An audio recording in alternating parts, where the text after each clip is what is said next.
Kennedy espoused social justice, but he remained reluctant to touch civil rights. His rhetoric promoting citizen activism could only last so long. He would soon be forced to take a stand.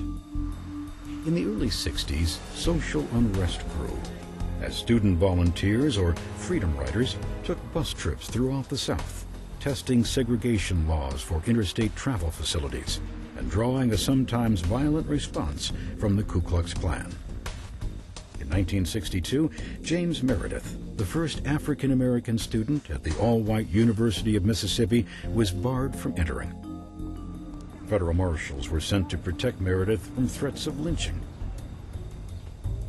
Then, Kennedy sent federal troops to Mississippi after riots broke out, leaving 2 dead and hundreds injured. 1963 marked a pivotal year for civil rights. In April, Martin Luther King Jr. began a series of peaceful demonstrations in Birmingham, Alabama, where the police met peaceful marchers with fire hoses and dogs. But at Brother Bobby's urging, Kennedy committed himself to racial equality. If we're wrong, why don't you arrest us? In too many parts of the country, wrongs are inflicted on Negro citizens, and there are no remedies at law. We're willing to be beaten for democracy, and you misuse democracy in the street.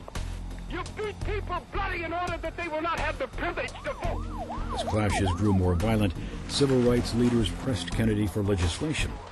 Those who do nothing are inviting shame as well as violence. Those who act boldly are recognizing right as well as reality. In late 1963, the president submitted a bill.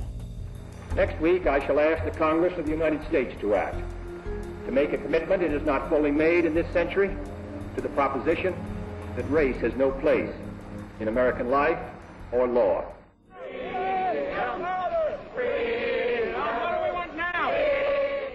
And on August 28, 1963, some 250,000 people joined the March on Washington, D.C. in support of Kennedy's Civil Rights Bill, one of the largest demonstrations to date.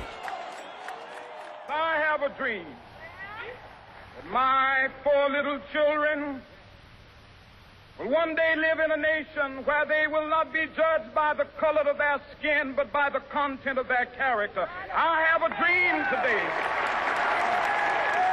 Still, Congress dragged its feet, and no action was taken. Kennedy believed he could move civil rights forward. With a 60% approval rating, the president looked ahead to a second term in which he would renew his commitment to end racial injustice and fight poverty. He would also reconsider the future course of America's involvement in Vietnam.